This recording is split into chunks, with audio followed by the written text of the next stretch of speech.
Bismillahirrahmanirrahim. Assalamualaikum warahmatullahi wabarakatuh. Alhamdulillahi ala ihsanihi wa syukru lahu ala taufiqihi wa imtinanihi. Asyhadu an la ilaha illallah wahdahu la syarika lahu ta'ziman li sya'nihi.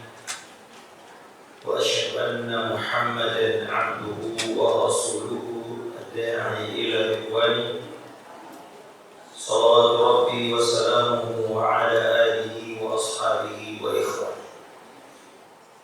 Amma ba'du, para hadirin dan hadirat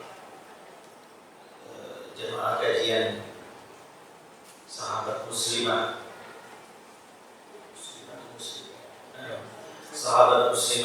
Bekasi Selatan yang dirahmati Allah Subhanahu wa taala. Alhamdulillah pada pagi hari ini umat sekalian, Allah taala mudahkan kita kembali untuk melanjutkan pembahasan kita yang sangat bermanfaat bagi kita untuk mengenal dosa-dosa.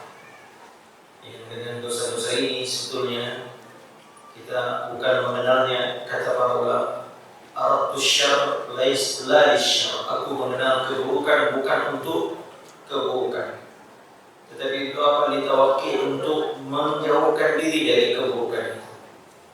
Dan oleh karenanya ibu di mempelajari dosa-dosa besar ini, hendaknya kita semakin mengagungkan larangan-larangan Allah Azza wa Jalla. Dzalika wa may yu'azzim hurumatillah.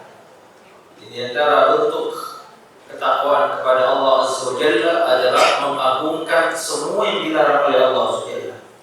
Oleh karenanya di antara dampak dosa, Bapak Ibu sekalian, adalah melemahkan pengagungan kita kepada Allah Jalla wa Ala. Coba lihat orang yang berbuat maksiat, orang yang berbuat dosa, sejatinya mereka menghilangkan atau melemahkan pengagungannya kepada Allah Subhanahu wa taala. Karena di antara ciri hamba-hamba Ar-Rahman sebagaimana disebutkan di dalam Al-Quran, Ibu, ya. Rabbana asrif 'anna adzab jahannam inna 'adzabaha kana gharama. Di antara ciri ibadah Rahman adalah mereka yang senantiasa menghadirkan rasa takut, ya, tentang azab. Rabbana asrif 'anna, ya Allah jauhkan kami dari azab neraka. Inna 'adzabaha kana gharama, sesungguhnya azabnya senantiasa meliputi, ini abadi, kekal. Ini di antara karakteristik yang harus kita dapatkan, ya Bapak Ibu, adalah kita mengagungkan setiap larangan Allah. Kita agungkan dengan cara apa? Menjauhi, bahkan bukan hanya menjauhi dosanya, tapi menjauhi sarana-sarana atau wasilah-wasilah yang bisa mengantarkan kita kepada dosa tersebut. Baik Ibu, kita masuk ke dosa al-kabiratu ats-tsaminah, kalau tidak salah. Jadi dosa ke-8, dan mungkin untuk mempercepat Ibu-ibu, Bapak sekalian, kita mungkin membahas satu pertemuan. Kalau kemarin satu pertemuan satu dosa, terlalu lama itu ya. Yang mungkin kali ini kita akan 2 atau 3 ya. Kita usahakan 3, tapi kalau enggak ya 2 dosa saja yang akan kita bahas.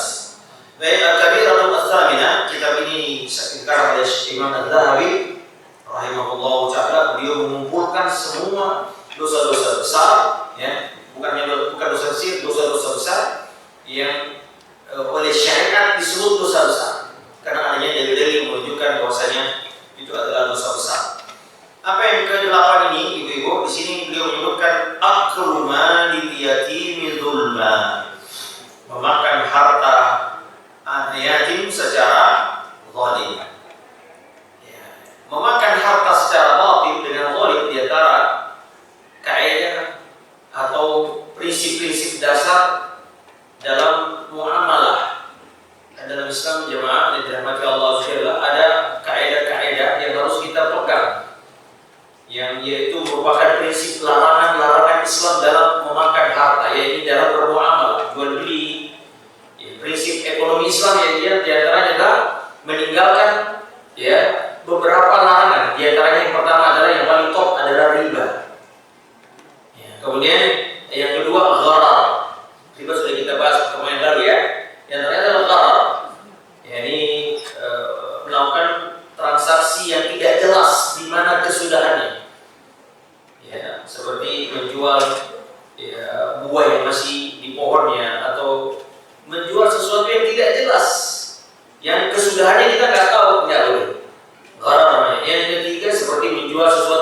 kita miliki. Ya, menjual sesuatu barang yang tidak jelas. Pak, saya mau jual mobil saya yang dicuri. Mana mobil yang dicuri orang, Pak? Ya nggak bisa. Gharar namanya. Nah, yang ketiga ini, ya ini melarang seluruh bentuk transaksi yang memadaratkan orang lain atau diri sendiri, memadaratkan diri atau orang lain. Apa namanya, Pak? Zulm ini. Makanya Allah Ta'ala Subhanahu wa Ta'ala banyak menyebutkan, banyak Al-Quran, banyak ayat di dalam Al-Quran tentang ini. Ya ayyuhalladzina amanu. Ya, di dalam Al-Quran banyak sekali ayat-ayat. Saya bacakan beberapa ayat tentang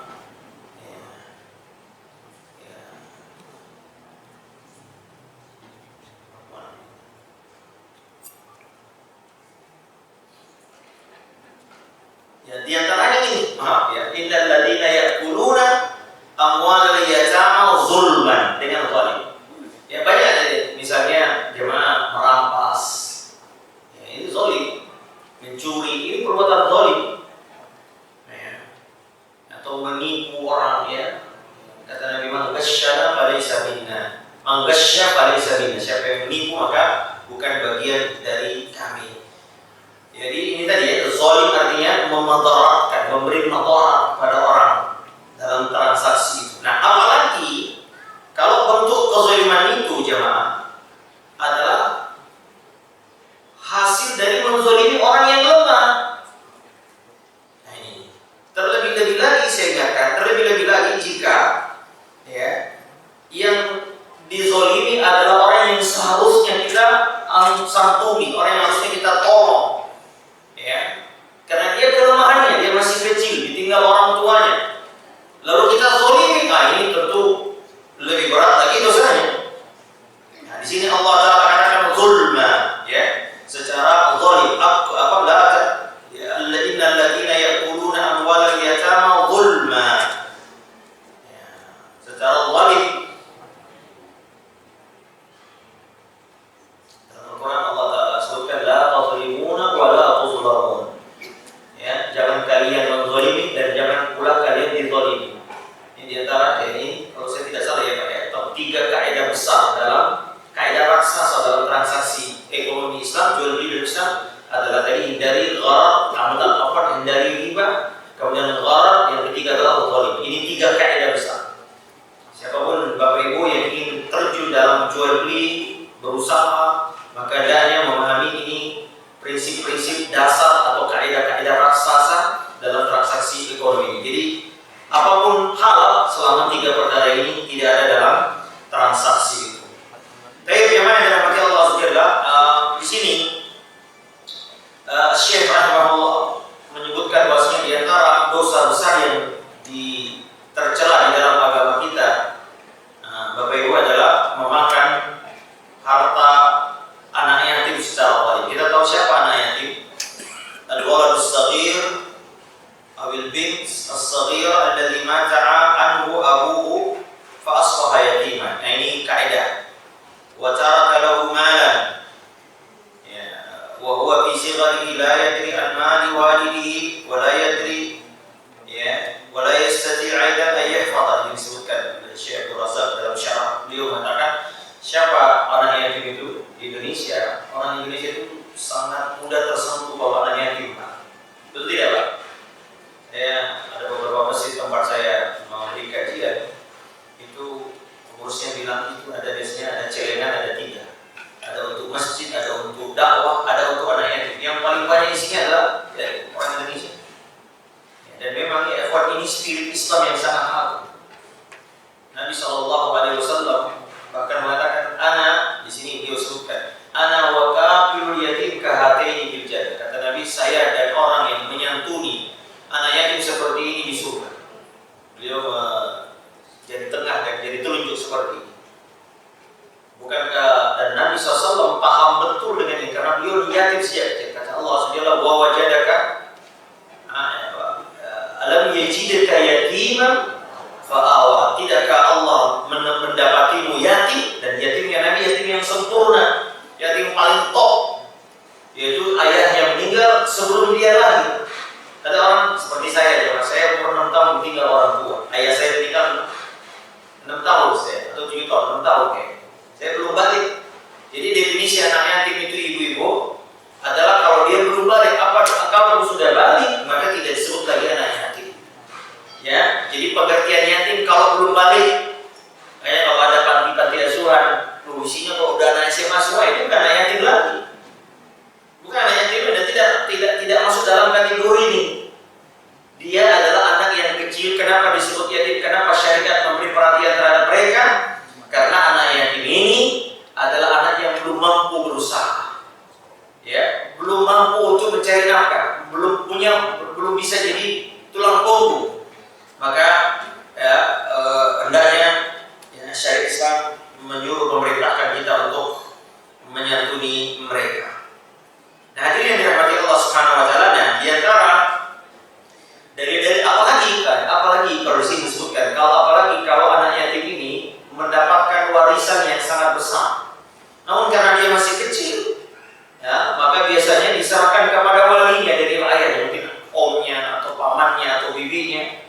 Lalu dulu praktek orang jahiliyah begitu sebelum Islam.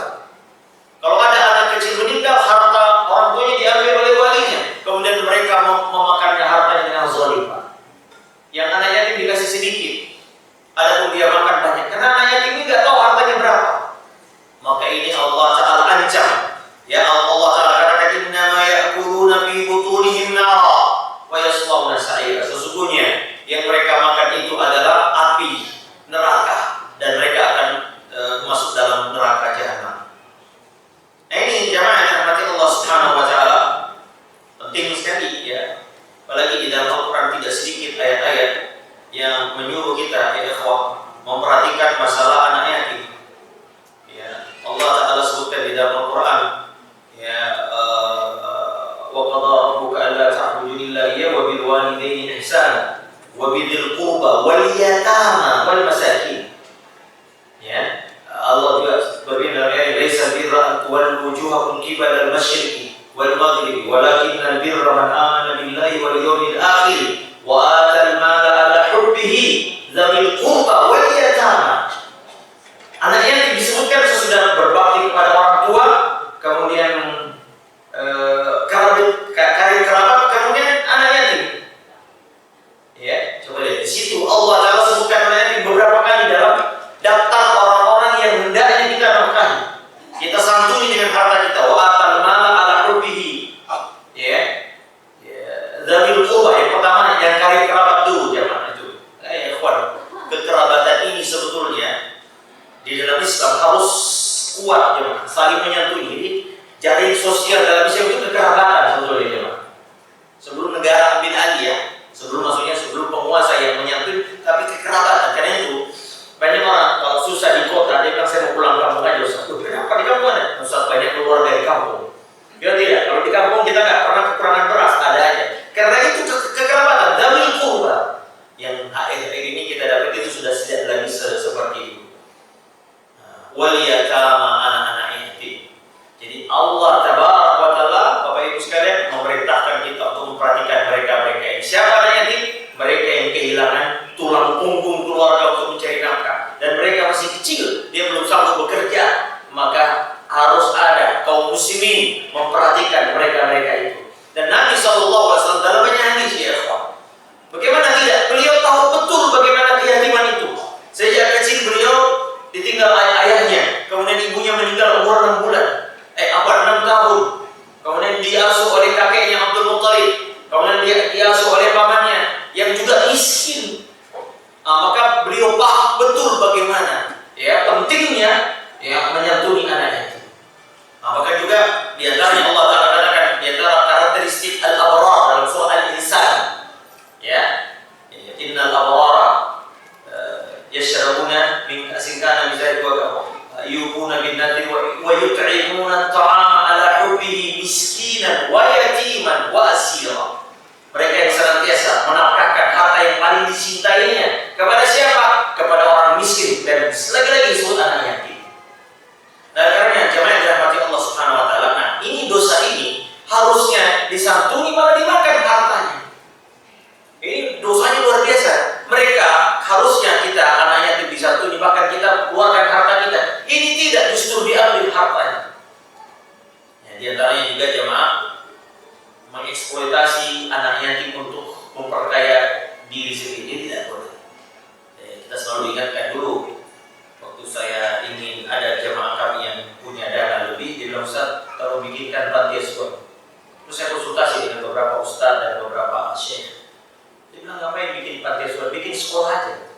kemudian di situ anak yatim kamu sekolahkan.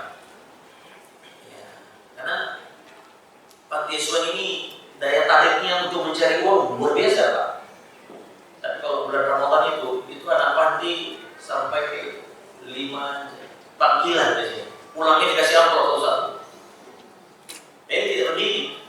Nah, kemudian pengurus pantinya mengeksploitasi, Pak. Sekarang itu di pinggir-pinggir ada di panti ini. Ya, ini kita ingatkan semua pengurus-pengurus yang mengelola anak yatim, hendaknya takut dengan ayat ini. Ancaman Allah SWT. Hati-hati. Jangan gunakan ya anak yatim untuk dieksploitasi untuk memperkaya pengurus-pengurus. Boleh ambil gaji. Makanya di sini Allah telah katakan boleh dengan cara yang ma'ruf. Makanya ayat ini ketika turun, ya Pak, ketika turun ayat ini orang-orang jahiliyah dulu, orang-orang Islam yang mereka memisahkan langsung hartanya dengan harta anak yatim. Jadi betul-betul dipisah. Nah, namun turun ayat tidak juga seperti itu. Kata Allah SWT, boleh kalian mencampur, ya, jika memang, ya, kata Allah, wala taqrabu malal yatimi illa billati hiya ahsan. Jangan engkau mendekati harta anak yatim kecuali dengan cara yang baik, yaitu kalau niatnya untuk memperbaiki, memanage-nya, kemudian kita makan dengan cara yang ma'ruf. Yang ma'ruf itu maksudnya apa, teman Bapak Ibu sekalian? Ya sesuai dengan keadaan orang di situ. Ya sesuai dengan keadaan, misalnya UMR-nya di Bekasi itu sekarang katanya kota nomor 2 setelah Jakarta ya. Sekarang enggak. Dulu kita malu bilang Bekasi. Kita di mana Ustaz? Mau bilang Bekasi kayak enak. Katanya harus pakai paspor kalau mau ke Bekasi. Sekarang enggak, ya. Bekasi sudah nomor 2 mengalahkan kota-kota yang lain dari sisi pendapatan penduduknya. Kayaknya bapak-bapak ibu-ibu kayak semua sekarang di Bekasi ya. Alhamdulillah. Saya lihat di indeks per kapita penduduk yang di Indonesia nomor 1 Jakarta, nomor 2 Bekasi Pak, mengalahkan Surabaya. Masya Allah ya, alhamdulillah. Mudah-mudahan karena keberkahan banyak kajian-kajian di masjid-masjid. Nah, ya ibu-ibu yang dirahmati Allah SWT ini, ya boleh menguasainya dalam rangka untuk menginvestasi, dalam rangka untuk mengembangkannya, dan boleh dimakan. Makanya mutur ayat, jangan tahu perlu dipisah kayak gitu, nggak apa-apa. Ya penting makan secukupnya sesuai. Makanya saya pernah ketemu pengurus bank, saya bilang hati-hati Pak, ambil gaji secukupnya untuk kebutuhan kita, jangan memperkaya. Anak yatim makan sederhana, Anda makan kaya. Dan saya bilang pengusaha-pengusaha di Indonesia ini kalau sudah panti asuhan anak yatim, pejabat-pejabat itu paling keren Pak. Kalau ada acara kantor Pak, mengundang anak yatim, ya, coba lihat betul kan anak yatim itu. Jangan ada orang tua yang sudah mencari nafkah. Bukan kami betul dia miskin, tapi bukan yatim. Kayak misalnya dari kami, kalau ditanya, saya bilang ya ada 30% yang beasiswa. Anak yatim semua, tidak semua saya bilang. Ada beberapa anak yatim, 1, 2, dan 3. Yang lebih banyak adalah miskin. Karena kalau anak yatim secara syariat dibawa balik Pak. Kalau sudah ada banyak yatim tapi sudah balik, nah, yatim lagi namanya miskin. Ya. Betul tidak ada orang tuanya, tapi dia sudah SMA kelas 2, dia bukan anak yatim, dia anak miskin. Tapi kalau anak yatim bukan. Ya, anak yatim ini jamaah lebih tinggi kedudukannya daripada miskin. Kenapa? Kalau miskin mungkin masih bisa cari uang, tapi nggak cukup. Ya, nggak cukup. Pendapatannya kebutuhan 1 juta, pendapatannya 500.000, 600.000. Ini miskin. Tapi kalau anak yatim, jangankan nggak punya pendapatan, maka perhatian Islam kepada mereka jauh. Makanya Allah Ta'ala katakan alam yajidka yatiman fa'awa. Maka beberapa ayat kemudian Allah perintahkan Nabi Muhammad SAW, fa'ammal yatima fala taqhar. Kata Allah SWT, adapun kepada anak yatim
wajah saya di TV ada nggak sih? Ada. Berarti saya nggak boleh menghadap sini terus ya, harusnya di sini. Oh, ada ya? Ada di situ. Ya, mohon maaf dari tadi saya karena hadirnya ada di sini.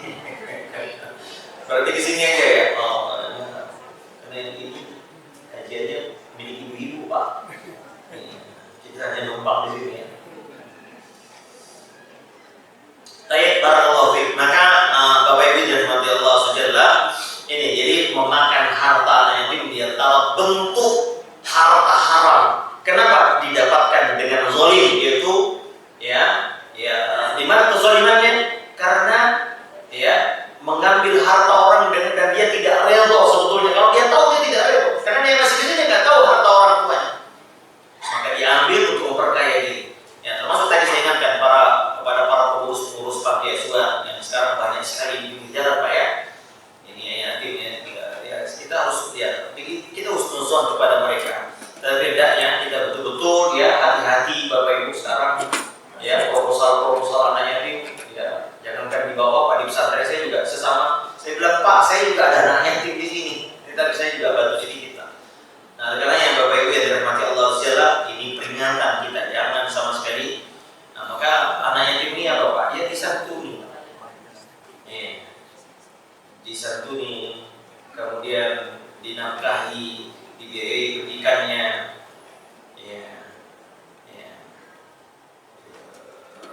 Dan Nabi SAW mengatakan, ana wahab kata jannah, aku seperti ini, sudah menunjukkan bahwasanya orang yang menyantuni anak yatim yang memiliki kedudukan dan balasan yang agung, yaitu apa? Berada bersama Nabi SAW. Kita tahu Nabi SAW tempatnya terbaik di surga. Ini motivasi bagi kita ya untuk mengkafir itu artinya bersifat menanggung kebutuhannya, keperluan hidupnya, sekolahnya, makan minumnya, pakaiannya. Dan tentu juga jemaah mendidiknya dengan baik. Makanya ustaz-ustaz yang saya konsultasi, Ustaz, saya ada jemaah yang punya uang berlebih, dia ingin bikin panti asuhan, Ustaz, gak usah. Mending bikin pendidikan di sana kok didik. Kalau cuma dikasih makan doang, maka yang terbaik adalah dikasih makan dan minum, tentu juga diberi pendidikan yang baik. Yang dirahmati Allah Azza wa Jalla, dan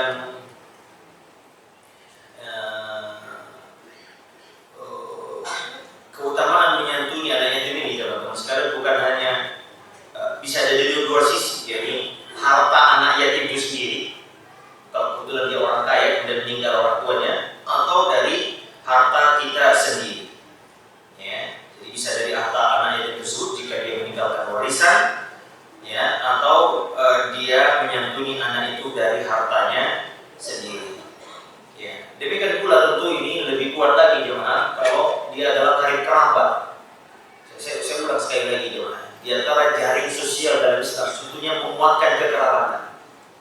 Makanya dimaksud dengan silaturahmi itu sebetulnya. Di Indonesia istilah silaturahmi terlalu luas sehingga kadang-kadang nggak pas tempatnya. Teman SMA ketemu disebut silaturahmi. Bertetangga selesai. Jadi kalau saya mengunjungi bapak-bapak, itu bukan silaturahmi secara definisi, tapi dengan ziarahi. Ziarah. Keutamaannya lebih besar silaturahmi.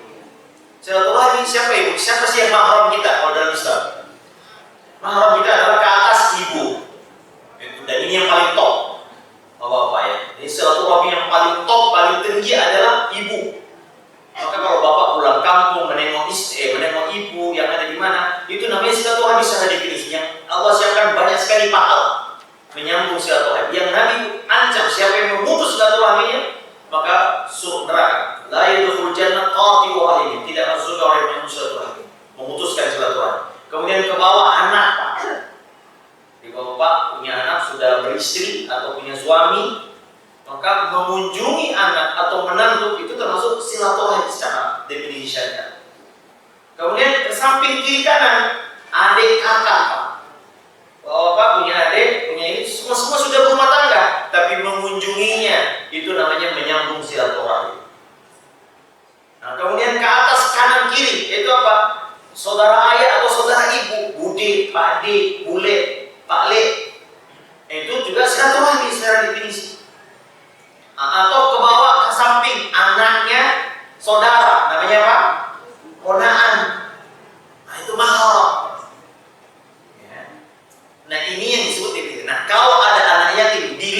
mahram tadi ini, itu kita wajib menyantuni, Pak. Dzawil qurbah. Nah ini sebetulnya. Jadi jangan terlalu jauh mau bersilaturahmi sementara yang ini enggak. Ya, ini dulu yang harus dijaga. Ya, kalau sepupu tidak termasuk mahram, maka dia tidak termasuk silaturahim. Ya. Tapi kalau kita mendatangi ayahnya dia, ya silaturahim. Kalau mendatangi dia sepupu, bukan silaturahim, tapi ziarah, tentu ada pahalanya, Bapak Ibu. Tapi pahalanya lebih besar ketika kita bersilaturahmi kepada orang tuanya, karena dia itu mahram kita, bibi kita, adiknya ibu kita, adiknya atau kakaknya ayah kita. Nah, ini harus itu yang mendapatkan tempat ibu-ibu dzawil qurbah. Itu orang yang memiliki kekerabatan. Jadi kalau dia miskin dan masuk dalam lingkup kekerabatan, lebih berpahala, pahala silaturahim dan juga pahala sedekah. Dan ini yang kita dapati hari ini, kekeluargaan itu semakin longgar. Nanti kita kayak orang barat, Pak. Orang barat tidak mengenal keguyuban kekeluargaan. Ya, anak, ya, istri, anak, jangan kan, Pak. Yang paling dekat aja anak-anak, Pak. Mereka nggak guyup, Pak. Ketemunya sesekali. Dan mereka hampir tidak ada komunikasi. Mungkin 2 tahun sekali, Pak. Nah, Islam mengajarkan kita untuk menyambung itu. Gimana yang dirahmati Allah Azza Jalla ini ya. Namun ada yang dilarang berlebihan, Pak, yaitu mengangkat. Tidak boleh. Tabanni namanya, ibu-ibu ya, tidak boleh adopsi anak dalam Islam. Ya. Maknanya maksudnya mengangkatnya anak dan dirubah nasabnya, ini tidak boleh. Ya, tapi kalau sekedar disantuni, ya, tapi jangan bilang ini anak angkat saya, tidak boleh. Dulu Nabi SAW diperintahkan Allah menikahi istri dari mantan anak angkat beliau. Dulu Zaid itu dipanggil Zaid bin Muhammad. Ya, maka Allah turunkan ayat ud'uhum li abaihim. Panggil mereka dengan dengan ayah kandung mereka. Ya. Huwa aqsatu 'inda Allah, itu lebih baik, yaitu memakai nama-nama bapak kandung mereka, lebih adil di sisi Allah. Maka oleh karenanya Allah mensyariatkan membatalkan anak angkat. Maka bagaimana caranya? Allah Ta'ala menyuruh Nabi Muhammad SAW menikah dengan istri dari mantan istri dari anak angkat beliau, yaitu Zaid bin Harithah punya istri namanya Zainab bintu Jahsy. Dalam rangka apa? Untuk menghapuskan ya hukum anak angkat sama dengan anak kandung. Ya, dan ingat anak angkat ini atau orang kalau sekarang istilahnya anak asuh ya, itu mahram, bukan mahram, Pak.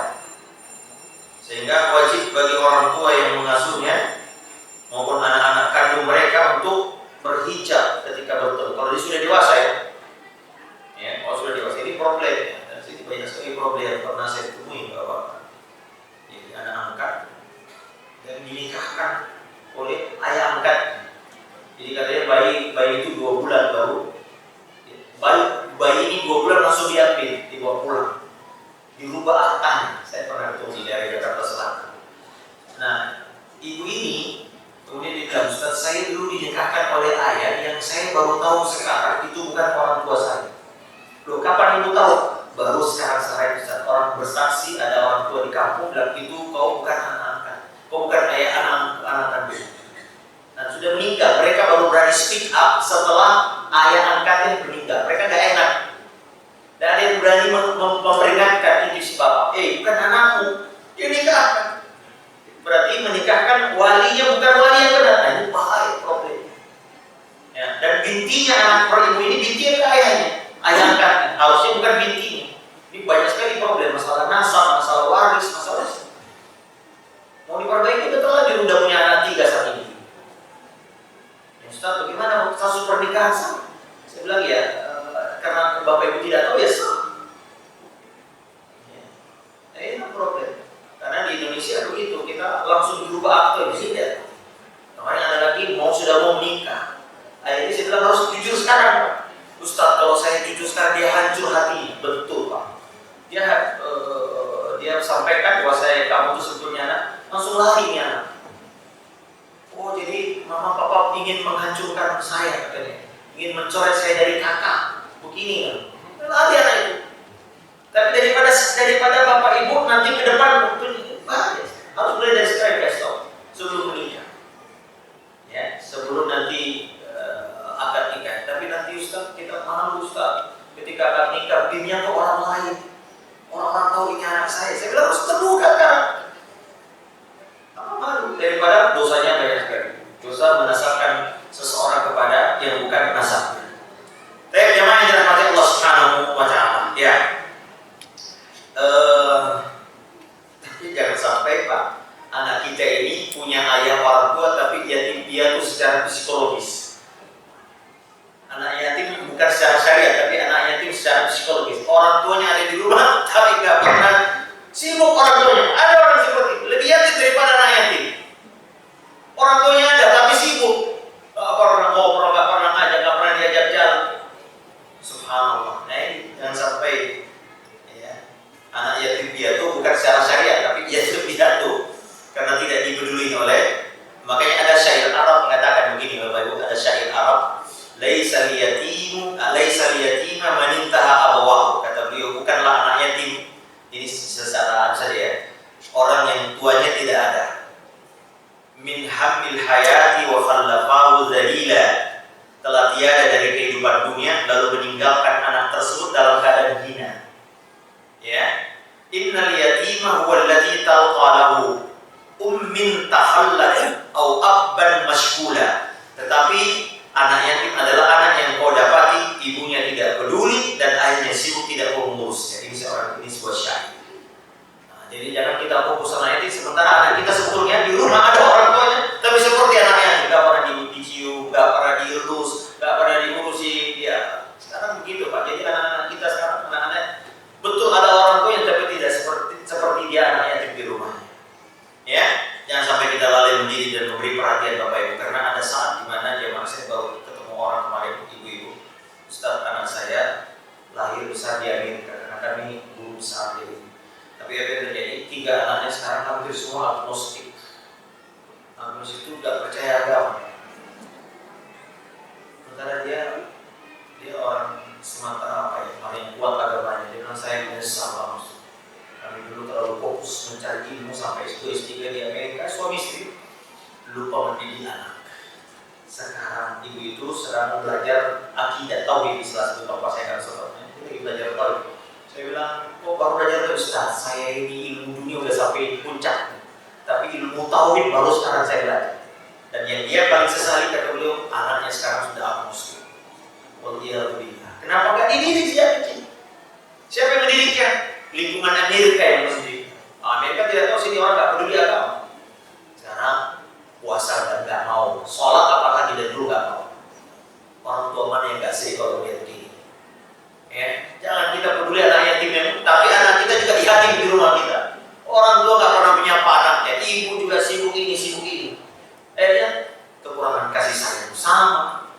Ya Pak ya, anak yatim itu kan kekurangan. Memang Bapak Ibu, pengalaman saya berinteraksi dengan anak yatim, mohon izin dengan segala hormat, rata-rata anak yatim ini Pak keras-keras hati. Saya nggak pernah disayang. Saya dulu pernah jadi pengurus panti Pak, kalau kita minat aktif di Muhammadiyah sekali panti asuhan. Nah, jadi pengurus Pak, kalau kita training atau kita ajak mereka, karena ya itu anak yang mendapatkan kasih sayang Pak beda dengan anak yang sama sekali tidak mendapatkan kasih sayang. Anak ini butuh kasih sayang, bukan sekedar dikasih makan, kasih minum Pak. Bukan hanya Bapak Ibu sudah makan kok Ustaz, semua ini dia butuh lebih dari makanan. Itu apa? Perhatian, kasih sayang, diajak ngobrol, dielus, ditanya tentang keadaan bagaimana kuliahmu nak. Nah ini jangan sampai seperti itu Bapak Ibu yang dirahmati Allah sudah. Baik, kita kembali ke topik ya Pak ya. Nah ini di antara dosa bukan hanya tidak peduli, lebih dari itu dia ambil hartanya. Mengambil harta tidak boleh Pak. Orang kaya tidak boleh diambil hartanya, dirampas, dicuri. Apalagi kalau orang ini sejatinya harus ditolong, lalu Anda ambil hartanya. Aduh. Lebih dosa itu kan Pak, dalam suatu perbuatan beda objek bisa berlipat ganda dosanya. Kata Nabi SAW, Nabi Allah, saya lupa hadisnya tapi maknanya Allah Ta'ala melarang 3 hal. Di antaranya adalah uqukul ummahat, ya, durhaka sama ibu. Durhaka kedua orang tua dua-duanya, tapi ibu lebih dahsyat kalau ada durhaka. Ya, ada yang diskusi, ada yang curhat kemarin saya lihat Pak Ustaz, orang tua saya lagi berantem, saya harus memilih yang mana? Tapi kalau bisa ibu dulu yang kau harus bela. Ya, harusnya jangan bela dua-duanya. Tapi kalau harus menurut saya ibu, nah Ustaz ya, karena saya sebagai ibu lebih utama. Nabi mengatakan ukukul ummahan, mendurhakai ibu. Walaupun harusnya walidai Pak, tapi kalau ibu yang lebih dasar. Yang kedua, menzinai istri tetangga. Zina tidak boleh Pak, tapi lebih berat dosanya kalau yang anda zina adalah tetangga. Allah Ustaz. Jadi dosanya, perbuatan dosa kalau beda objek bisa berlipat ganda Pak. Ya, mencuri juga begitu. Mencuri dosa, tapi kalau yang anda curi adalah punya tetangga, aduh berat. Ya, maka jamaah dirahmati Allah Jalla. Ya ini ya. Nah, di antara dalil-dalilnya juga disebutkan beliau jamaah. Di sini Nabi SAW mengatakan ijtanibu as-sab'al mubiqat. Sebenarnya itu sudah bahas Pak ya. Jauhilah 7 dosa yang membinasakan. Nah, kemarin kita sudah bahas syirik, sihir. Nah, di antara yang beliau sebutkan adalah aklu malil yatim, memakan harta anak yatim. Ya. Ya. Lalu beliau Imam Az-Zahabi beliau memberikan komentar di sini. Ya. Fadzakara minha akla malil yatim, fa kullu waliyyun bi yatimin kana faqiran fa akala bil ma'ruf fala ba'sa alayhi. Wa ma zada 'alal ma'rufi fasuhtun haram. Kata beliau, ini komentarnya Imam Az-Zahabi, semua wali-wali anak yatim kalau dia miskin maka boleh dia memakan dengan cara yang ma'ruf. Cara yang ma'ruf artinya jumlahnya, caranya mengambilnya dengan ma'ruf, jangan serakah. Misalnya kebutuhan makan minumnya sebulan hanya 5 juta, dia ambil 5 juta. Ya, cukup itu ma'ruf. Adapun lebih dari itu, wa ma zada 'alal ma'rufi fasuhtul haram. Ini harta haram, harta yang zalim yang tidak boleh digunakan. Nah ini jemaah yang dirahmati Allah Subhanahu wa taala. Nah, lalu beliau mengatakan wal ma'rufu yurja'u bihi ila rabbin nasi mu'minina al-khalina min al-a'radil khabithah. Apa yang dimaksud ma'ruf?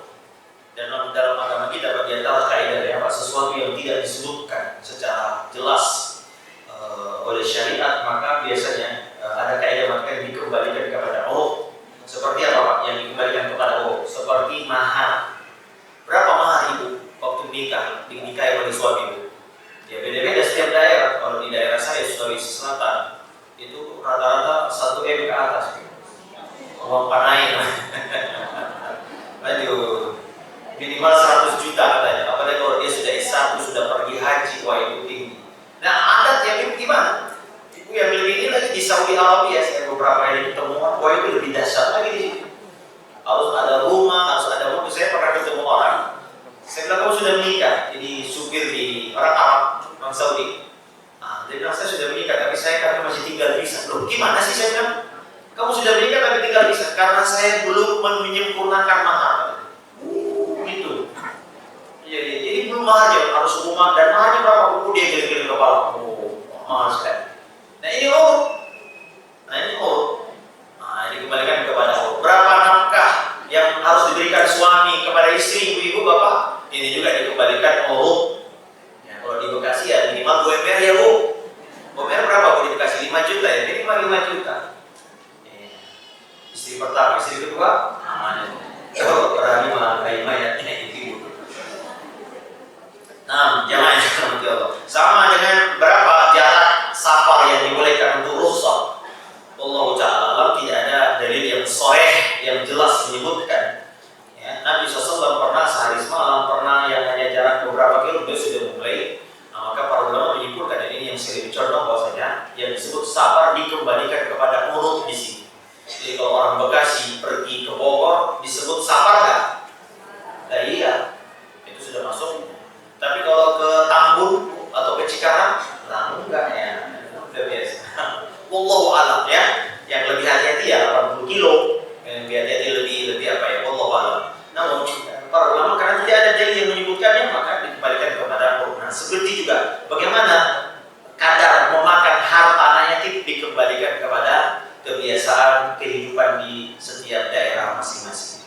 Baik jemaah dirahmati Allah sekalian, ini saya kira cukup ya. Hendaknya kita memperhatikan betul ya.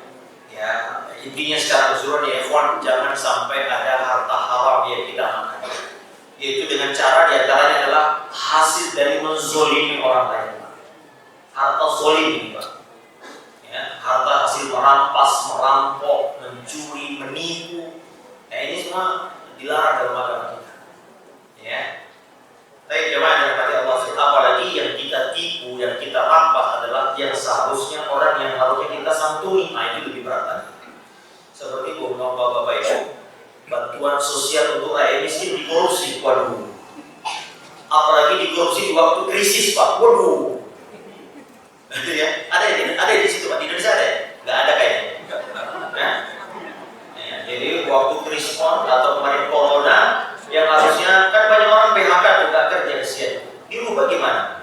Nah, ada negara kasih bantuan. Ini waktu mendesak, dia korupsi. Itu harusnya dalam Islam mungkin dipancung lehernya.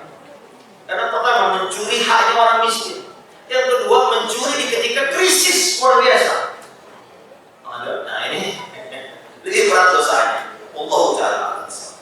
Baik jemaah, kita lanjut ke dosa yang ke-9, al-kabiratu at-tasi'ah, yaitu beliau menyebutkan al-kadhibu 'ala Nabi sallallahu alaihi wasallam. Ini tidak kalah pentingnya Bapak Ibu. Berdusta atas nama Nabi sallallahu alaihi wasallam. Waduh Pak, ini saya banyak sekarang. Kita baru mengantar sudah banyak pertanyaan. Ini baru mengantar.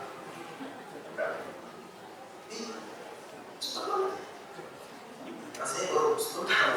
Baik, kita ini yang saya akan perpanjang Pak. Ini karena ini berdusta atas nama saya sekarang ini Bapak Ibu, karena era medsos, era YouTube, era segala macam Pak. Semua orang sekarang bisa tampil di penceramah dengan dibungkus pakai sorban, dengan ini sedikit 1-2 ayat, kemudian dia bermain di TikTok, di YouTube, dia pakai kopiah, jenggotnya apalagi tebel ya. Semua sudah merasa, dan orang Indonesia banyak tertipu ya.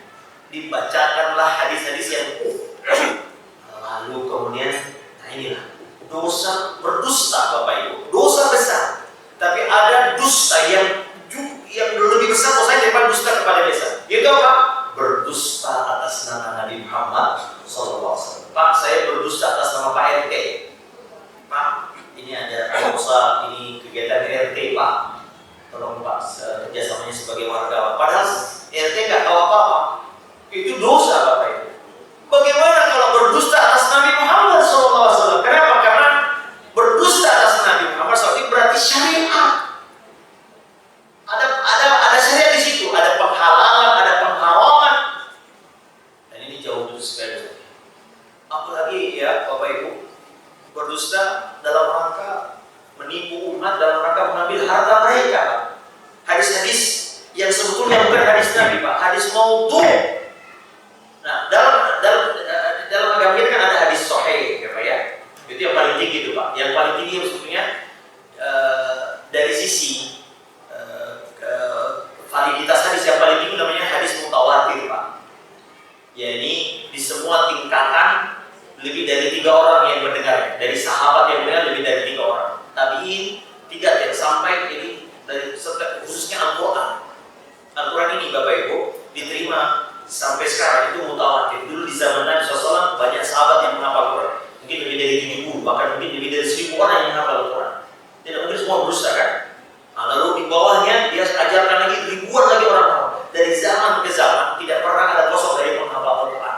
Maka Al-Quran diterima secara penukilan yang sangat terpercaya. Kenapa? Secara mutawatir. Oke? Nah, yang jadi perdebatan, yang ini hadis diterima. Yang kemudian kategori hadis yang di sana ada yang kita tolak dan ada diterima adalah hadis yang namanya hadis ahad. Hadis ahad. Yaitu apa? Hadis yang diterima kurang dari mutawatir, 3 ke bawah. Ada yang 1 orang, jadi yang mendengar dari Nabi SAW hanya 1 orang sahabat. Kemudian dari tabi'in mendengar 1 orang. Jadi dari seluruh maksimal 3 orang Pak. Nah hadis yang model ini yang kemudian dikategorikan ada yang ditolak dan ada yang diterima. Ini ilmiah sekali hadis ini Pak. Nah ini Bapak Ibu kata Abdullah dan Bapak, seandainya nggak ada ilmu sanad Pak, agama kita udah agak apa tuh. Maka ibu-ibu ya kata Ibnu Sirin rahimahullah, inna hadzal ilma dinun, sesungguhnya agama ilmu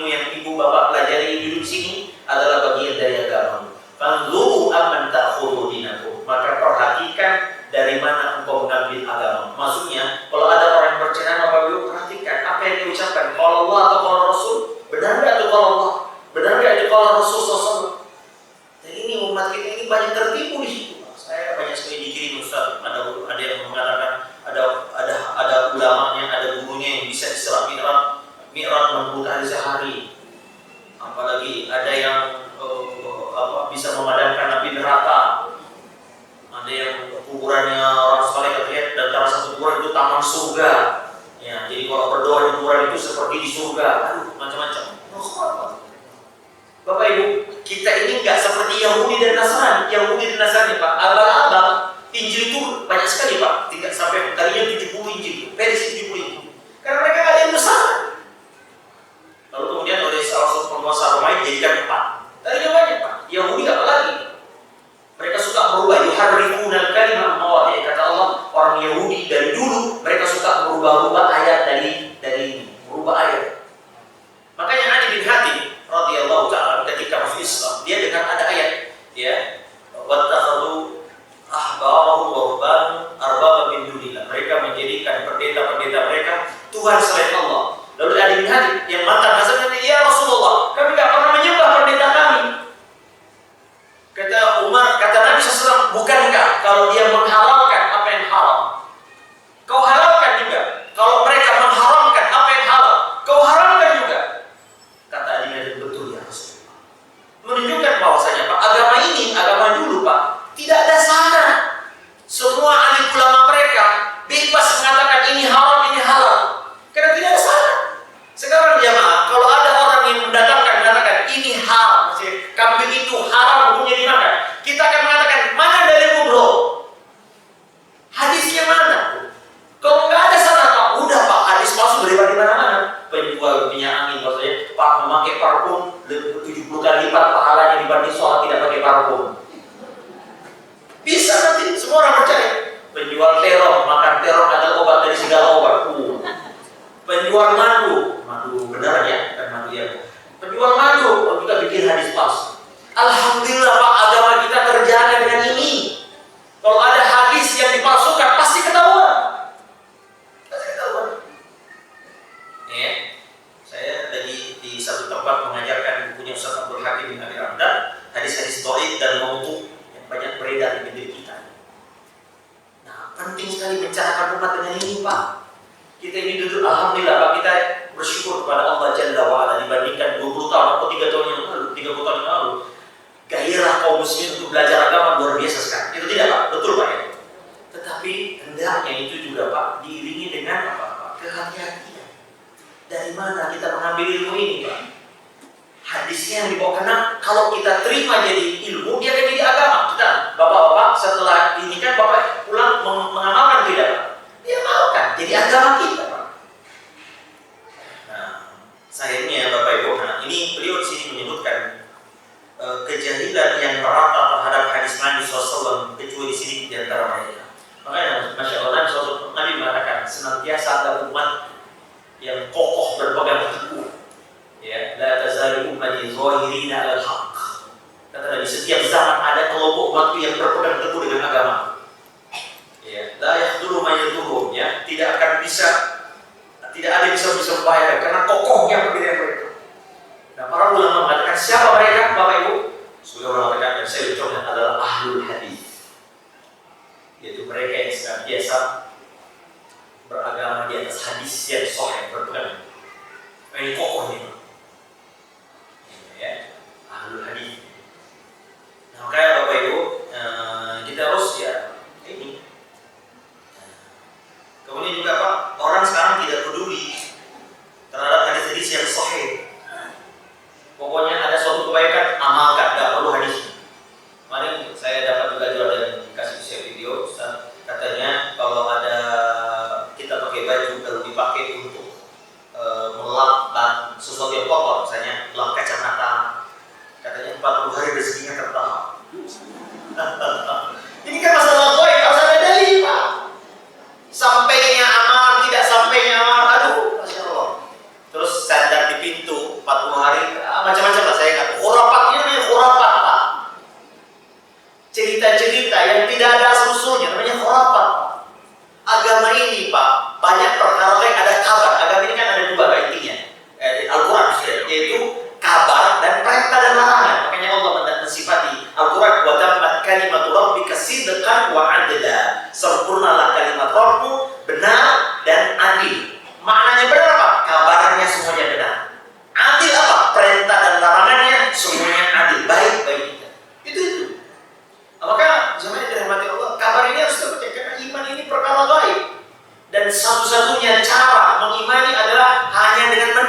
dalil sam'iyah semua Pak. Gak kayak nabi-nabi dan rasul diperlihatkan surga, diperlihatkan neraka. Nabi Ibrahim alaihissalam pernah diperlihatkan burung sudah dicincang-cincang hidup kembali. Nabi Isa alaihissalam juga. Ya, kita gak bisa. Itu hanya para nabi dan rasul diperlihatkan itu Pak. Adapun kita tidak bisa melihat semua yang kita imani. Kata Nabi SAW, seandainya kalian saling mendengar, saling mengubur, saya akan berdoa agar kalian melihat dan mendengar azab kubur. Nah, ini penting Bapak Ibu. Nah, saya bacakan dulu dalil-dalilnya Bapak Ibu. Dalil-dalil tentang apa yang dimaksud berdusta atas nama Nabi Muhammad SAW, al-kadhibu ala Nabi SAW, Pak. Yaitu apa? Menyandarkan sesuatu kepada Nabi SAW.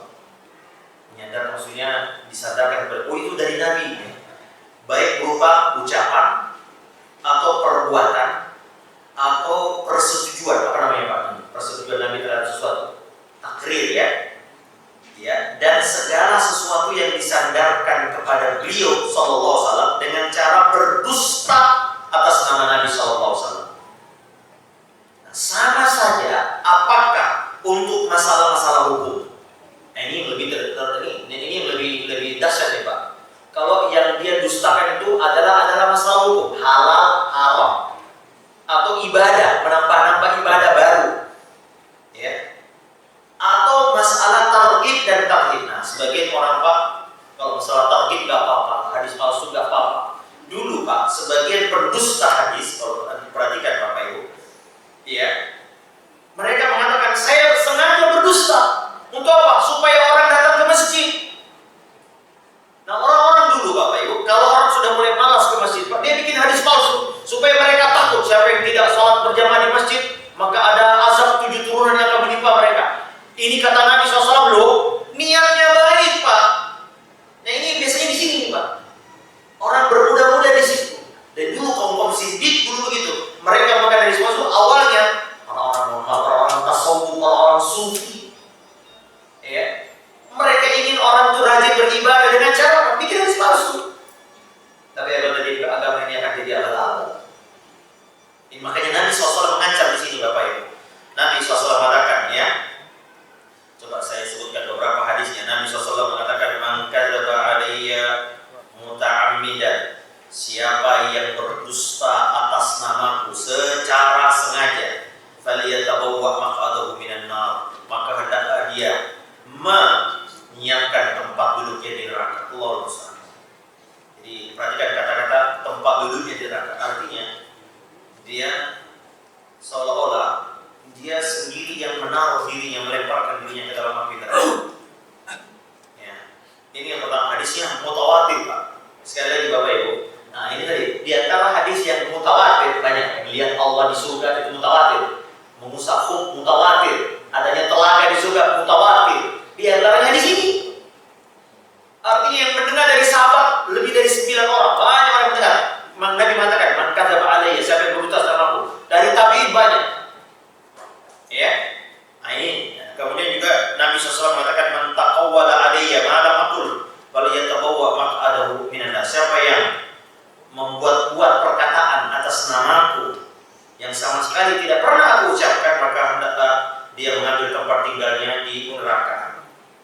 Nah, hadis ini Imam Ahmad bin Hanbal. Hadis Bukhari juga disebutkan, "May yaqul alayya ma lam aqul falyatabawwa maq'adahu minan nar." Hampir sama maknanya. Ya.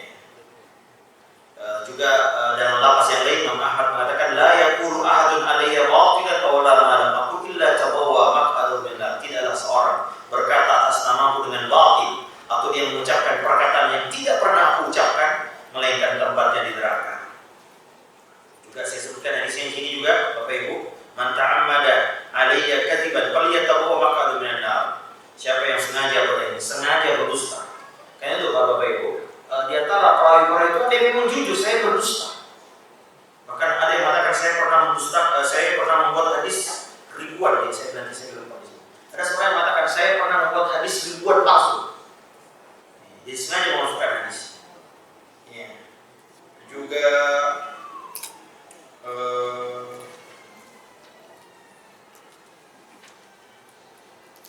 Nabi SAW juga mengatakan, "La takdzibu alayya fa innahu man kadzaba alayya falyalij an-nar."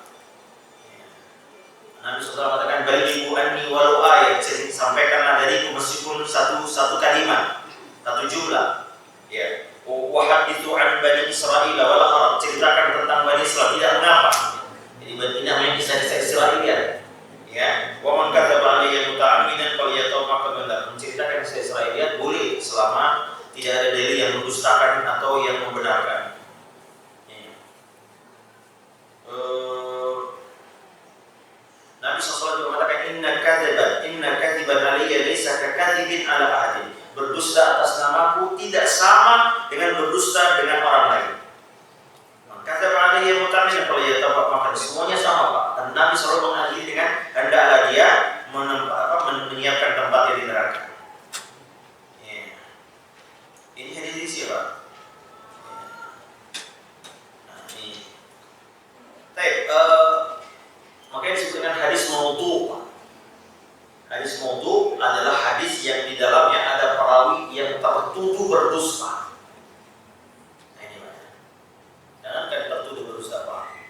Hadis dhaif saja Pak, itu hadisnya ada sanadnya ada Pak, cuma ada salah satu syarat hadis sahih yang tidak terdapat, misalnya lemahnya ingatan perawinya. Jika ada perawi yang dianggap lemah ingatan, hadisnya jatuh. Atau perawinya berdusta dengan menyembunyikan perawi yang lemah, lalu dia mengambil perawi yang lebih kuat. Nah itu juga hadis ini namanya hadis mudallis, tadlis. Saya Bapak Ibu, saya mendengar A dan BC, ABC Pak ya. A ini meriwayatkan hadis. Dia sejatinya dia mendengar dari B. Nah, tapi dia tidak mau mengatakan dari B karena B terkenal dalam sebagai perawi yang tidak diterima. Dan B ini mendengar dari C. C ini terpercaya sebagai ahli hadis, perawi hadis terpercaya. Maka dia melakukan tadlis, menyembunyikan. Dia mengatakan saya mendengar dari C, padahal tidak, dia dari B. Nah, B ini mendengar dari C, sama sebetulnya Pak. Tapi sepeda dalam ilmu hadis Pak. Namanya mudallis. Bayangkan Pak. Saya menyembunyikan hadis ini, saya menyembunyikan perawi ini, saya mengatakan dari C, karena kalau saya mengatakan si B, hadis ini tidak akan diterima orang, karena ada perawinya yang terpotong. Sampai segitu dunianya Pak hadis kita ini. Jadi hadis ini ditinjau dari apa? Sanadnya dan ditinjau dari perawinya Pak. Secara umum, dari mana kita menilai hadis itu? Pertama sanadnya A, B, C ini sampai Nabi bersambung kan? Ada yang tak pernah bertemu tapi tidak pernah sekotak. Nah itu jatuh hadisnya. Namanya munqati, ada yang terputus di awal, ada yang terputus di akhir. Kalau terputus di akhir namanya hadis mursal. Seorang tabi'in yang tak pernah ketemu Nabi dia bilang saya mendengar dari Nabi. Ah ini mursal namanya. Atau terpotong dari awal sanad dari perawi. Ini namanya. Atau dari sisi perawinya Pak, perawinya dari dua sisi, ketakwaannya, keadilannya dan kedobitan hafalannya. Ada perawi yang tidak dikenal di sini namanya majhul. Majhul ada dua, ada majhul aini dan majhul hal. Dikenal orangnya ada, tapi tidak dikenali sifatnya seperti apa. Bayangkan Pak. Tidak diterima Pak. Si A mengatakan siapa si A? Itu yang tinggal di sana Pak. Siapa dia? Gak tahu Pak. Pokoknya ada orangnya. Gak ditolak Pak kabar dari dia.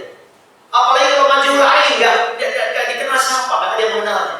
Maka dia terima Pak. Kita lagi mengaji tiba-tiba dia nutup pintu. Pak, orang apa? Ada kebakaran Pak. Ini siapa? Kita terima tidak? Demikian agama ini Pak diterima. Allah Ta'ala menjaga agamanya dengan ilmu ini jemaah. Tapi sayangnya orang kaum muslimin banyak yang gak peduli masalah ini. Pokoknya ya kalau berceramah, kalau sudah jenggotan pasti benar semua. Nah ini bikin aja di palsu Pak. Siapa yang berkunjung ke tempat ini dapat pahala ini luar biasa. Sekarang banyak ini.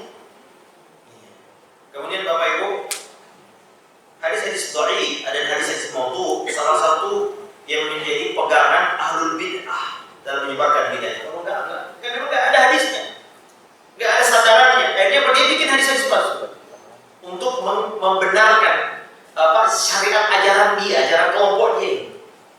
Akhirnya banyak hadis-hadis palsu di kalangan ahli tasawuf, sufi, orang sufi.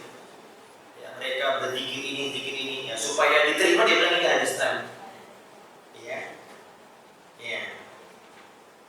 Kemudian juga Pak, adanya, nah ini penting Pak ya, orang nggak mau belajar agama secara mendasar Pak. Ini juga dia pengen instan. Nah, Bapak Ibu, jadi kajian kitab seperti ini Pak, mohon maaf tidak digemari orang Pak. Ya, senangnya orang pengaji secara umum Pak ya, orang pengaji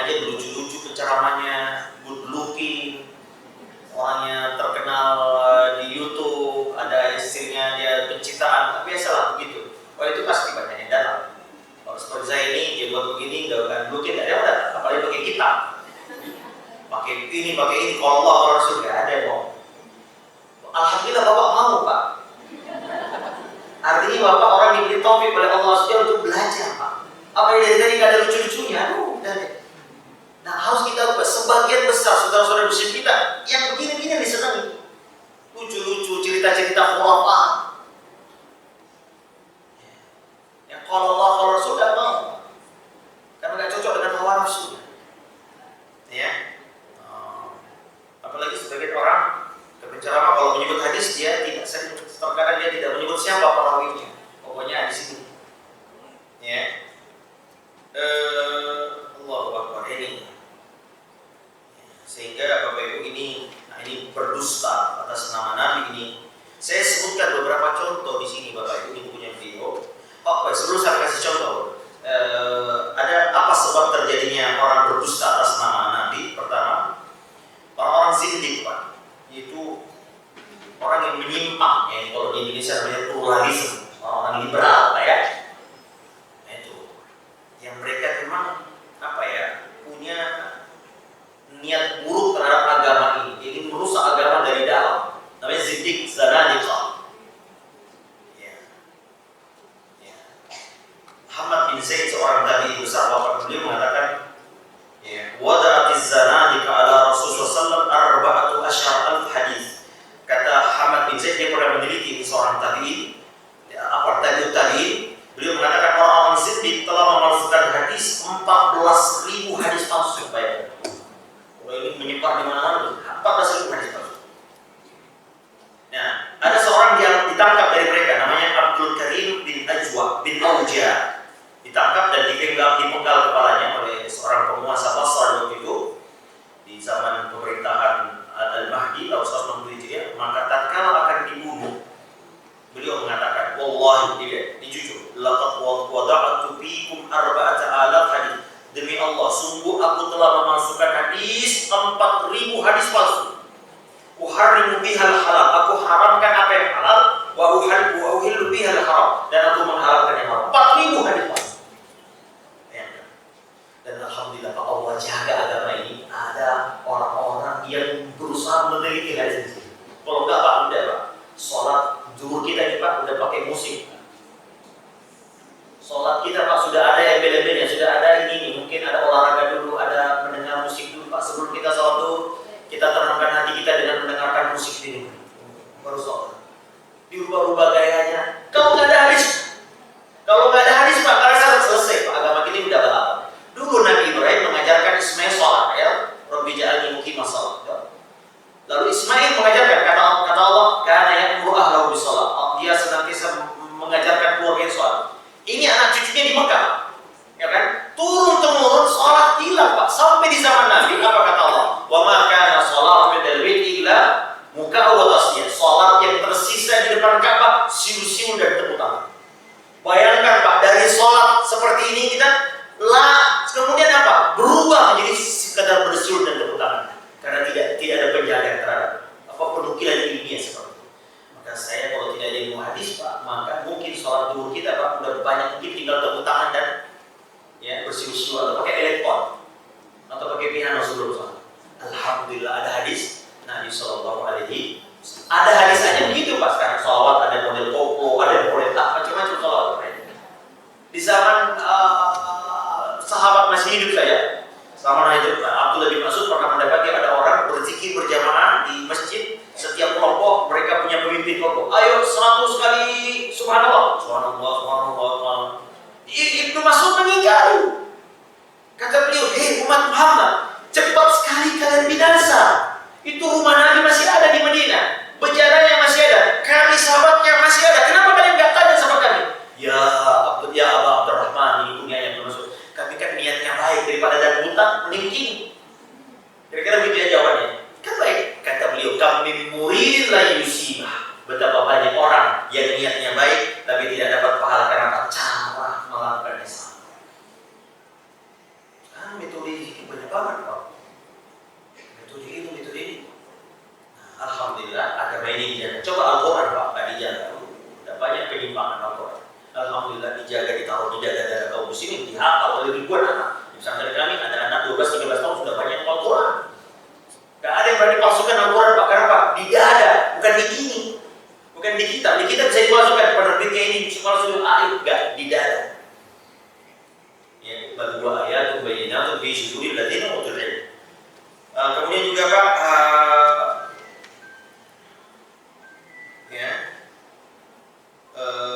kaum sindik ini biasanya masuk hadis mengajak kepada keyakinan syirik biasanya Pak. Ya. Kemudian hadis palsu tentang bid'ah dalam agama, dia melakukan perbuatan bid'ah, mereka ada-adakan hadisnya. Kemudian yang mengajak kepada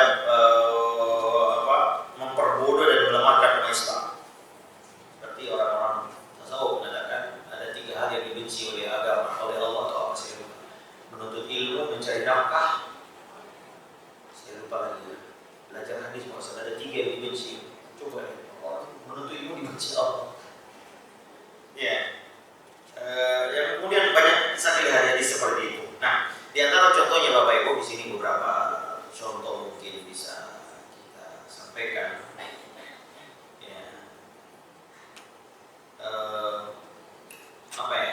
5 contoh hadis, di antaranya misalnya di sini disebutkan ikhtilafu ummati rahmatun. Ya, perselisihan umatku adalah rahmat. Coba Bapak Ibu, coba bedakan, coba lihat. Perselisihan umatku adalah rahmat. Ibu, anak kita berselisih aja Pak, gelisah kita.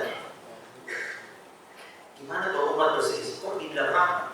Ternyata Bapak, dari sisi ilmu hadis ini la aswalahu, tidak ada asal-usul.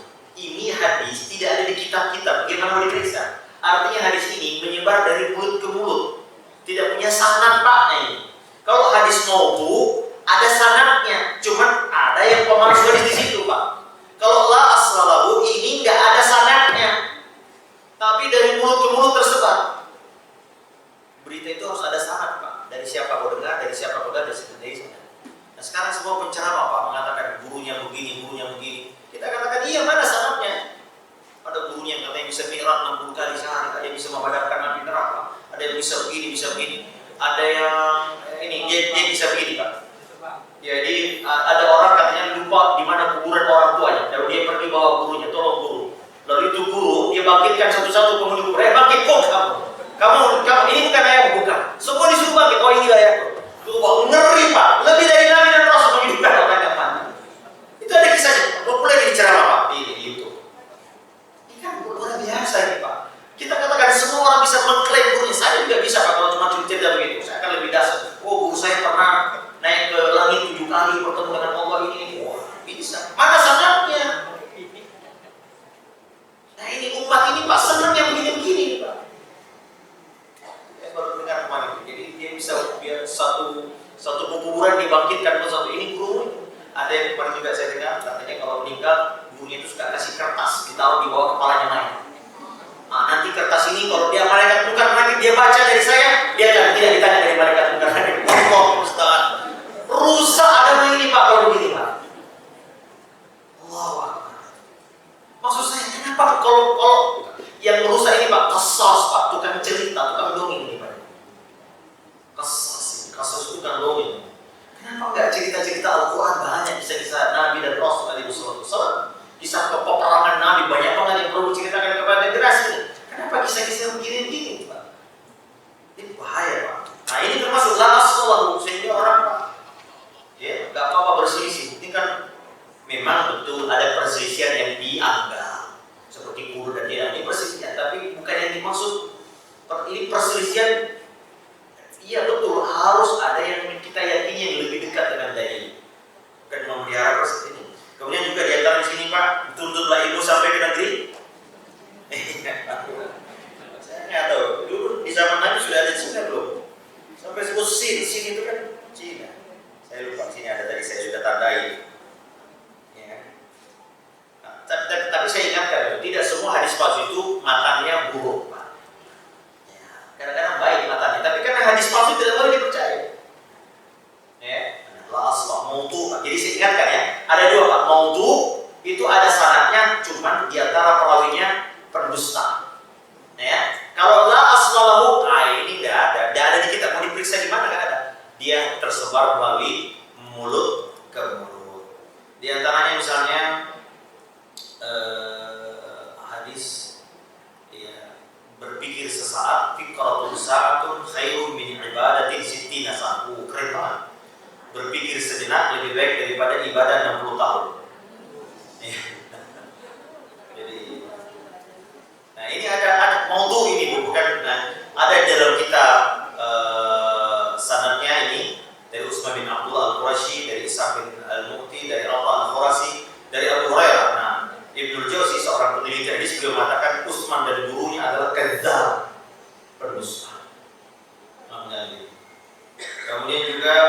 hadis tentang siapa yang mengenal dirinya, dia akan mengenal Allah. Ini banyak sekali ini kita dengar macam-macam. Man arafa nafsahu faqad arafa rabbahu. Siapa yang mengenali dirinya, maka dia mengenal Tuhannya. Nah, Imam An-Nawawi mengatakan hadis ini maudhu, hadis palsu. Ini biasanya orang filsafat pakai ini. Jadi, mengenal diri. Jadi mereka bukan mengenal Allah, jadi mengenal diri. Kemudian hadis tentang mencari rezeki. Yaitu innallaha yuhibbu ayyara 'abdahu ta'iban fi talabil halal. Allah suka melihat hambanya lelah dalam mencari rezeki. Ya bagus kalau kita lihat, tapi hadis ini maudhu. Ya, sanadnya ada yang bernama Muhammad bin Sa'al, dan Muhammad bin Sa'al adalah terkenal sebagai pemalsu hadis. Nah, ini contoh-contohnya banyak sekali di sini Pak, ada 4 jilid beliau begini. Ya, ada beliau di sini hadis palsu.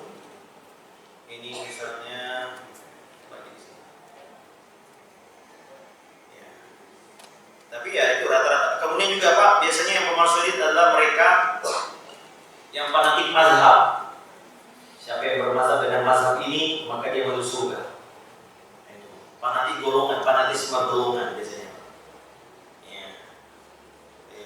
Bisa juga karena alasan politik. Alasan ideologi, makanya yang banyak memasukkan hadis adalah orang Syiah. Orang Syiah itu banyak sekali memasukkan hadis. Untuk apa? Karena untuk menguatkan ideologinya. Ideologinya kan tidak ada dalam Islam. Tapi untuk apa? Untuk dia supaya dikenal orang dan dia mendapatkan tempat, dia bikin hadis palsu. Ya. Semua kelompok-kelompok yang menyimpang itu pemalsu hadis.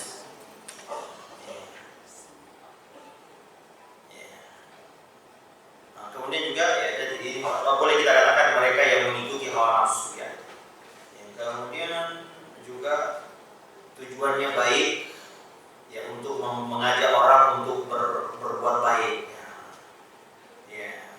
Supaya orang misalnya di kampung itu orang nggak mau lagi sholat di masjid, nah bikinlah hadis palsu supaya orang mau ke masjid. Ini juga tidak. Ya, agama ini sudah sempurna. Hadis-hadis sahih tentang keutamaan amal sudah banyak sekali. Ya, nggak usah bikin perkara-perkara baru. Oleh karena kita dapat di ciri-ciri hadis palsu itu, yaitu Pak. Bagaimana caranya kita mengerti? Pertama, pengakuan dari pemalsunya, seperti tadi yang ditangkap itu. Kemudian, ya biasanya ganjil dan rusak maknanya. Nah, kemudian ya bertentangan dengan Al-Quran dan hadis yang sahih. Ya, hadis yang sahih.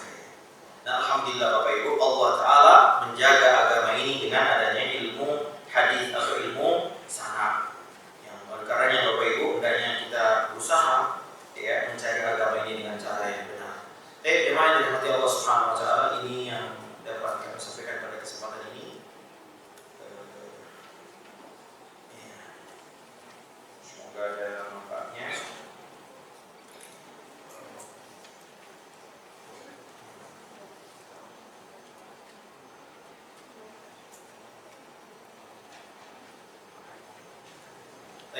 Ada beberapa pertanyaan.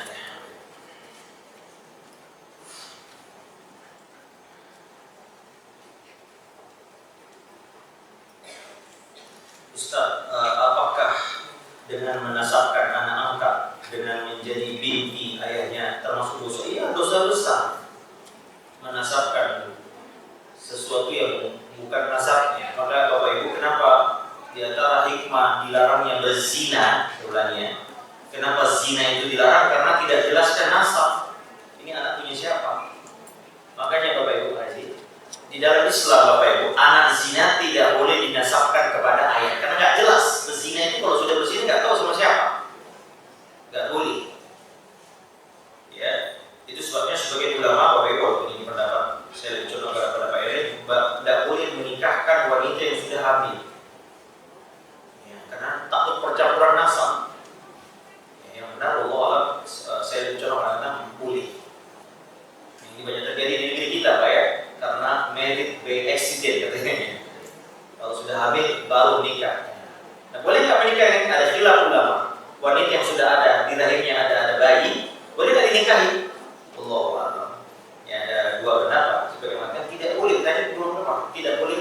Nabi mengatakan jangan mencampurkan benih di benih orang lain. Dan pendapat yang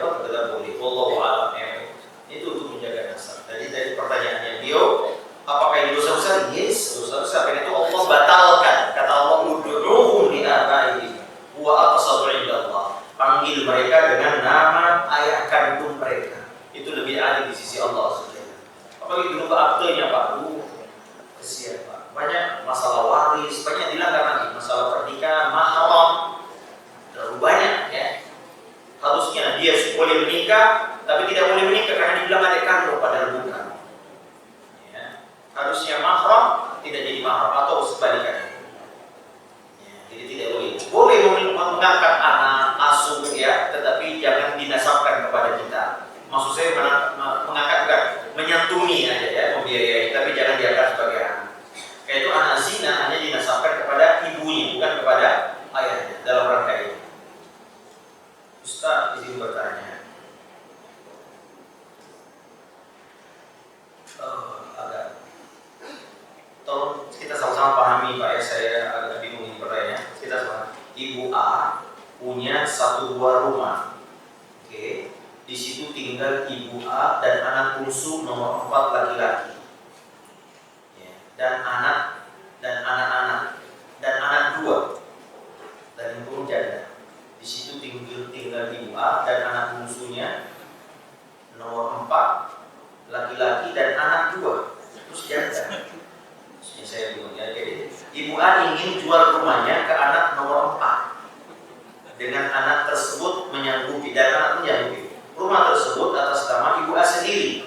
Apakah hasil penjualan rumah tersebut harus dibagikan? Karena Ibu A bilang mau jual dengan harga murah waktu untuk bayar utangnya. Ya. Ibu punya 4 anak. Oh ya, oke. Jadi gini, pertama, apakah rumah ini rumah milik siapa dulu?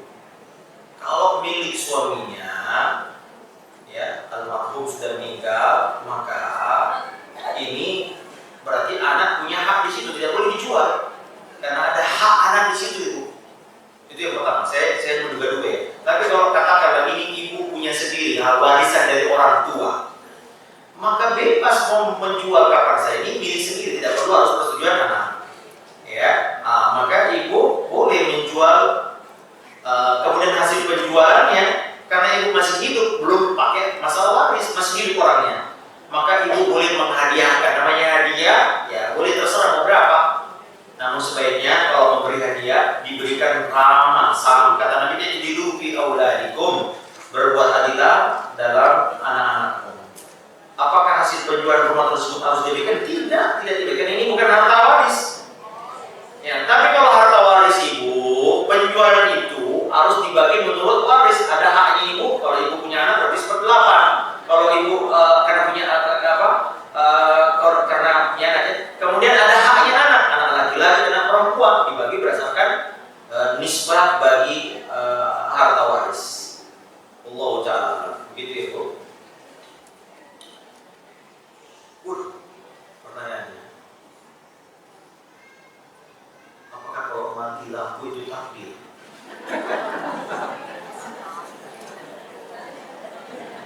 Bolehkah kita berkata gara-gara mati lampu semua kegiatan jadi lumpuh? Jadi gini, menisbatkan sesuatu itu secara zahir boleh saja kalau memang zahirnya itu yang menyebabkannya. Zahirnya sebagai pengabaran. Ini rumah milik saya, itu pengabaran. Bukankah sebetulnya semuanya milik Allah, Pak? Ya toh? Itu. Tetapi ya penyandaran itu harus zahir. Ya, zahir ya. Saya berlindung kepada bapak ini Pak, tadi waktu kecelakaan untung ada bapak ini di saya ini. Itu boleh zahirnya. Ya. Karena bapak ini saya jadi selamat Pak. Pengabaran Pak ya. Bukan penyandaran, bukan penisbatan kepada nikmat, bukan, nggak boleh. Ya, maka sebaiknya kita mengatakan alhamdulillah berkat pertolongan Allah. Kemudian Pak, ini ada bapak tadi yang menolong saya Pak. Kemudian ya. Nah, tapi kalau kadang-kadang kita lupa kepada Allah, nah yang tidak boleh penyandaran Pak. Saya selamat karena orang ini, ya tidak boleh.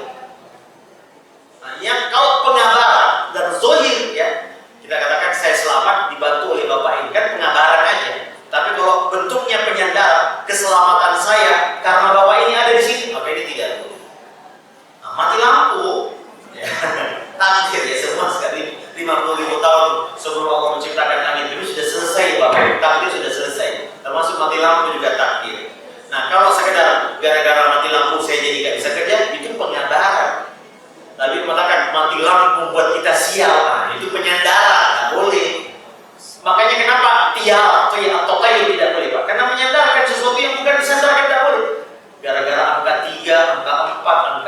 alamat saya sia, gara-gara saya di lantai 13 jadi begini, gara-gara rumah saya di sudut ini, jadi tidak boleh penyandaran kepada sesuatu yang memang tidak layak untuk disandarkan. Wallahu ta'ala a'lam bishawab. Tapi kalau sekadar pengantaran ya boleh-boleh saja Pak. Apa Ustaz izin bertanya, saya baca dulu Pak ya, boleh disampaikan.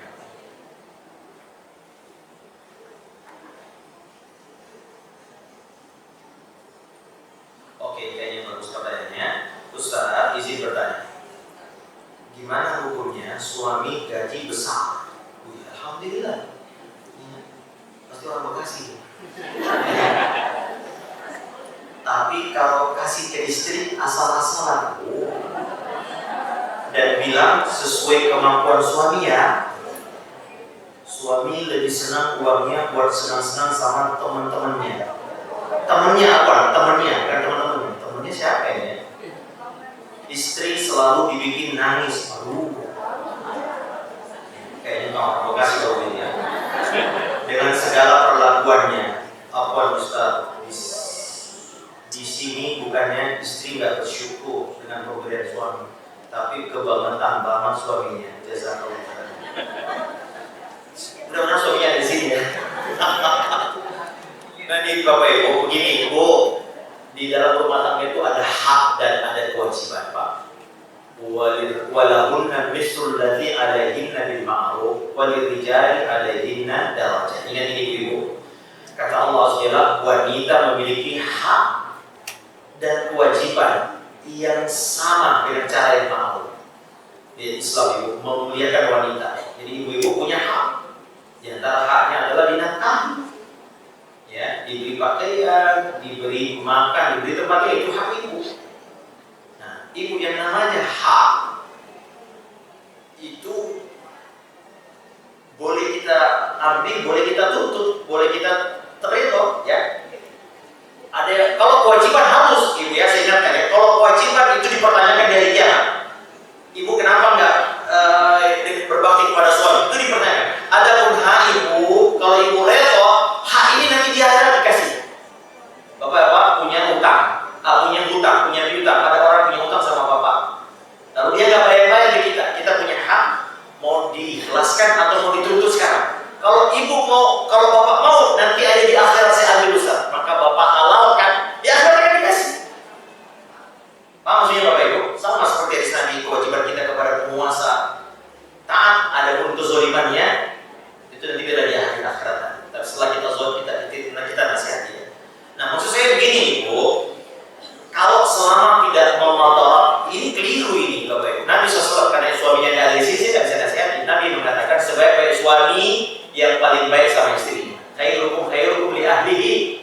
Nabi SAW mengatakan ada 4 jenis dinar. Dinar untuk di jalan Allah, dinar untuk orang miskin, dinar untuk menafkahi orang lain, dinar untuk menafkahi keluargamu. Kata Nabi yang paling besar pahalanya adalah dinar untuk keluarga. A'adhamu ajran alladzi anfaqtahu ila ahlika. Nah ya Bapak, kita ini punya uang 400.000, 100.000 cadangan masjid, 100.000 untuk cadangan itu, 100.000 untuk pesantren, 100.000 dikasih anak dan istri. Kata Nabi SAW, yang 100.000 untuk anak istri, ini yang pahalanya lebih besar. Allahu Akbar.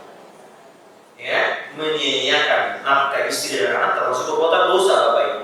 Kafabil mar'i dzamban ayyudai kalimahnya. Nah, sama kemarin ada istri melalui istri saya curhat suaminya ada keyakinan katanya pergi 40 hari, pergi keluar kota, pergi dari masjid ke masjid, lalu tidak dititipi apapun. Rezekimu sudah ditanggung Allah. Ini latihan, kalau ini persiapan kalau ayah sudah meninggal. Tidak betul.